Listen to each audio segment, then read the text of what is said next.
Okay, welcome to another short edition of the Credit Cafe. I'm Mike Bonner with creditredemption.com.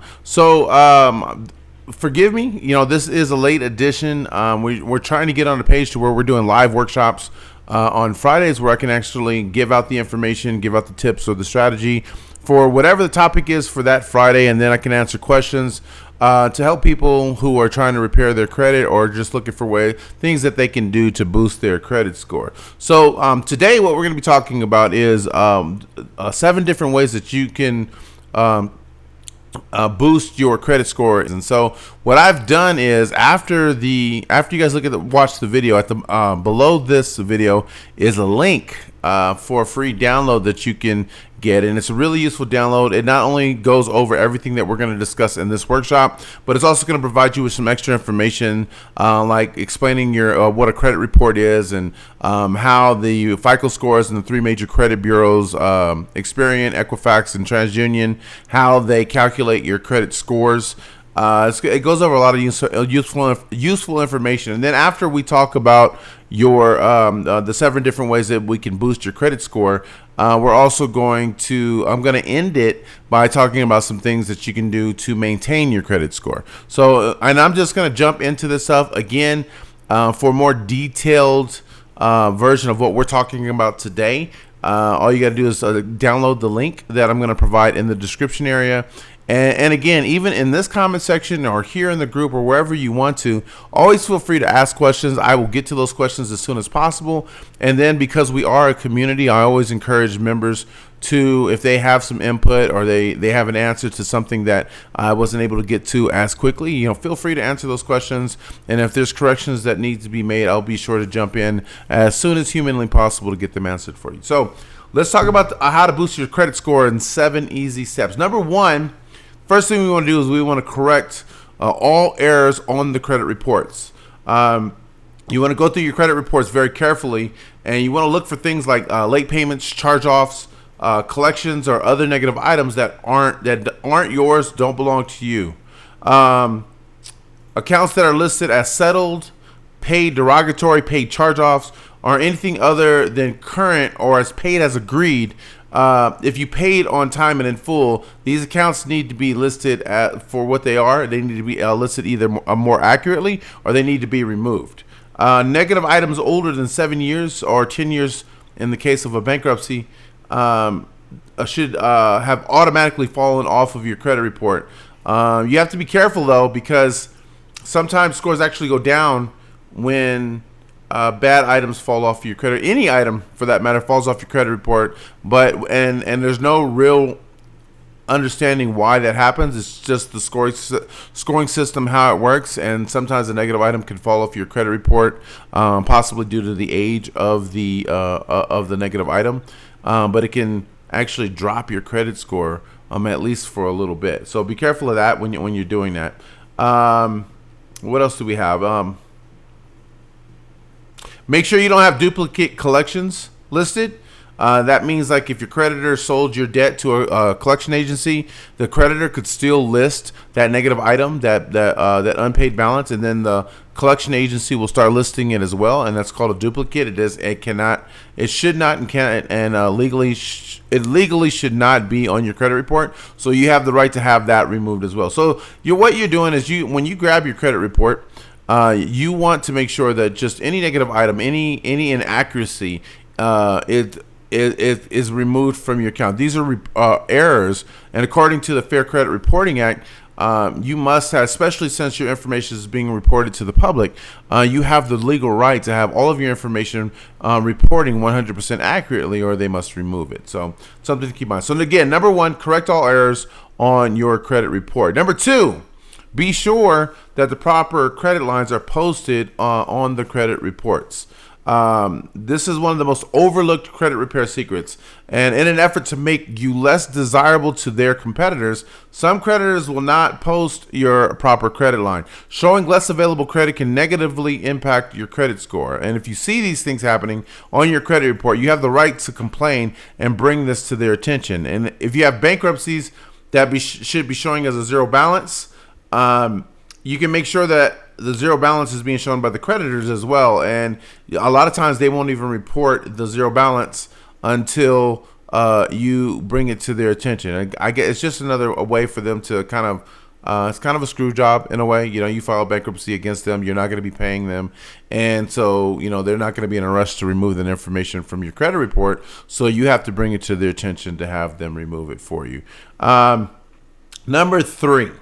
If you have negative marks on your reports or negative items on your credit report, negotiate with the creditor or lender to have them removed. So if the items, in a nutshell, if the items on your credit report are reporting accurately, then you're not going to be able to have them removed. However, one of the things that you can do is you can negotiate with the credit with those creditors or furnishers, whether they're the original creditor or the debt collection agency, and you can negotiate with them to have them removed. But make sure that when you do that, that you're always getting these agreements in writing. Make sure that if it's what I like to call what I like to negotiate with these creditors of, excuse me, I apologize, of myself or my clients, is I'm really into doing pay per delete. So instead of giving them money to pay it off and hoping that they'll remove those items, I negotiate a fair price and let them know that if I'll pay this off, I'm willing to pay this off, but I want it in writing that you're going to remove that item from my credit report completely.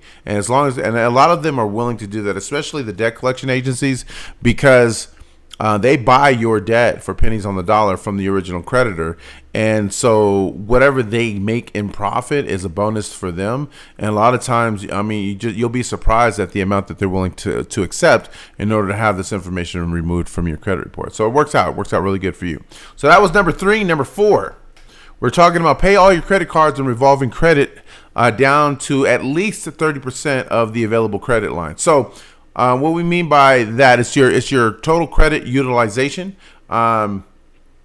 Best way to explain it is if you have $1,000 worth of a credit line, then you don't want to be spending any more than 30% of that, which in this case would be $300. 30% of $1,000 is $300, and that's across the board. So if you have $1,000 on one credit card, and then $1,000 on another credit card, and then $1,000 on a third credit card, then you calculate that as a total, and you've got $3,000. And then whatever 30% of the $3,000 is, you're gonna have to forgive me, I'm not doing math today. So whatever 30% of the $3,000 is, then you need to know that you don't want to go over that. A lot of people that have better credit scores, they bring that number down for themselves. Some of them aren't spending over 10%, 15%, 20%. But you do have credit cards for a reason, to help you out of those situations where you need credit or you just don't have the money to pay for certain things. Just try to keep your total utilization down to below 30% of your total revolving credit, and that's mainly the credit cards and stuff that you have available to you. So that's number 4. Number 5. Don't close your old credit cards accounts. So if you've got a good credit history, even if you're not using the credit cards anymore, it's better to have it stay open. Even if you don't plan on using it anymore, than to have it closed, because old established accounts, they show your history and they tell how stable you are in paying and your paying habits. So if you have an old credit card amounts that you want to stop using, just cut up the cards so you don't use them, but keep the accounts open. Number 6, avoid applying for new credit as much as possible. Each time you apply for new credit, your credit report gets checked. New credit cards will not help your credit score, and a credit account less than 1 year old may actually hurt your credit score. Use your credit cards and credit as little as possible until the next credit score. I think that's pretty self-explanatory. It's just basically what it's saying is the more you apply for credit, there's what they're called a hard credit inquiry. If you pull your own credit report or you look for your credit score yourself, that's a soft inquiry. It doesn't hit you against your credit. But when other companies do it with the intent of lending you money in any kind of way, that's what we call a hard inquiry, and it's only 10% of your entire credit score, but if you do too many, it could mean the difference between you having 680 and 700, 680 and 700 credit score, depending on whatever else you have reporting on your credit report. Number 7, and last but not least, maintain at least 3 revolving credit lines and 1 active or paid installment loan. So revolving credit lines, just kind of think of that in the sense of a credit card, meaning that each time you make payments on that credit card, the amount that you have available to you you'll have more. The more you pay, the more you'll have available to you. Your interest and stuff and how much you owe is all dependent on what you've already borrowed against what you have available. With installment loans, however, that's kind of like a fixed rate, a fixed payment plan, depending on how much you are borrowing against. So like an auto loan or a mortgage, something where you settled on, there's a price, you've agreed upon price, agreed upon interest rate, whatever the case may be, and then you have monthly payments, and all you're doing is paying that off. So that's an installment loan. And according to statistics and what's been working for people in the past, they say that it's best to have at least 3 revolving credit lines and 1 active installment loan.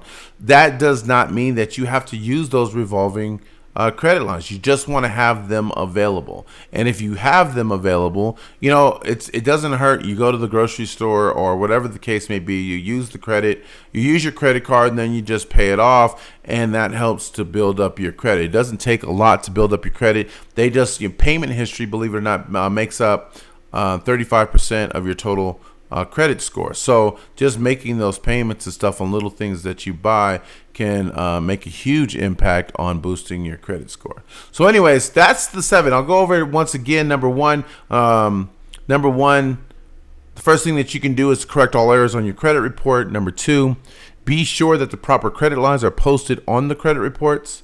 Number 3, if you have negative items on the reports, negotiate.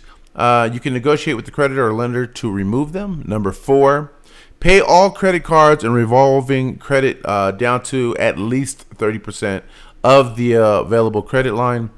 Number 5, don't close your old credit card accounts. Number 6, avoid applying for new credit. And number 7, maintain at least 3 revolving credit lines and 1 active or paid installment loan.